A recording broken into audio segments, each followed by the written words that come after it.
ഞാൻ എന്ത് ചെയ്യണമെന്നാ കാവുട്ടിയമ്മ പറയുന്നത്?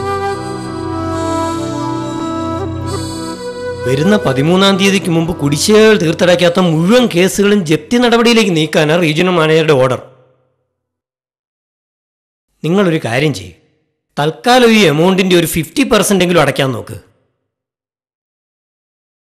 1-2 മാസത്തെ ഇളവ് മേടിച്ചു തരാൻ പറ്റുമെന്ന് ഞാനൊന്ന് നോക്കാം.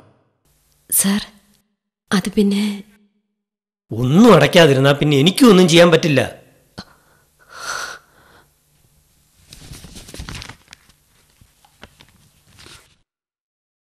തുകയും പലിശയും എല്ലാം കൂടി 18,65,000 രൂപ വരും. തൽക്കാലം ഒരു 10 lakhs അടച്ചാൽ മതി.